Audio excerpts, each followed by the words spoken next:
on procède d'abord par analogie avec des formules connues.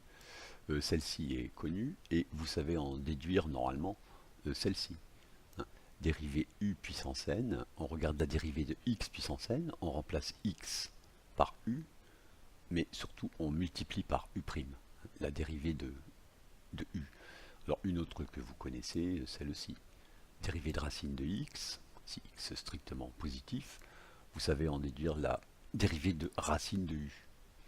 Et encore une autre que vous connaissez peut-être, dérivée de 1 sur x, moins 1 sur x2, on en déduit la dérivée de 1 sur u, moins u' sur u2. Donc à chaque fois on n'oublie pas de... On remplace x par u, mais surtout on n'oublie pas de multiplier par u'. Alors pour l'exponentielle, ça va être tout à fait la même chose, c'est-à-dire on sait dériver e puissance x, c'est e puissance x. Donc la dérivée des puissances u, ça sera u' fois e puissance u.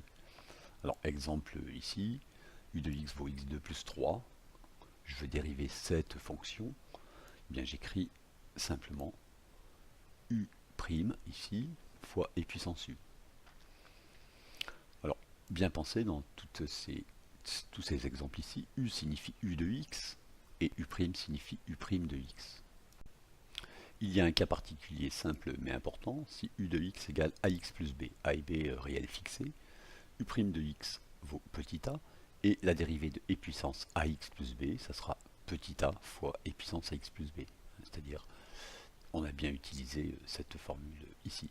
Alors, maintenant, cas encore plus particulier, mais encore plus courant, si petit a vaut moins 1 et petit b vaut 0, on obtient la fonction e puissance moins x, voilà, et sa dérivée vaut petit a, c'est-à-dire moins 1 fois e puissance ax plus b et puissance moins x.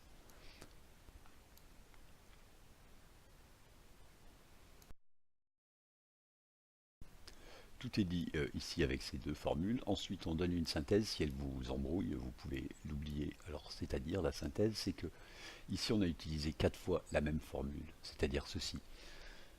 Et quand on sait dériver u et f, comment on calcule la dérivée de f de u?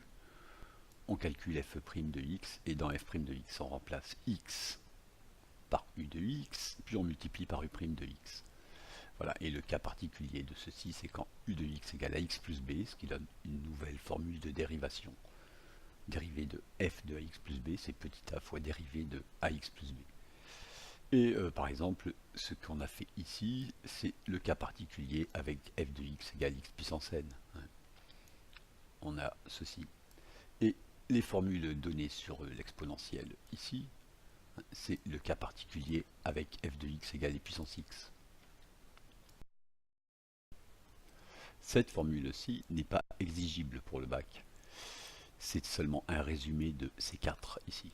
Mais ces 4 là sont exigibles, et surtout celles sur l'exponentielle.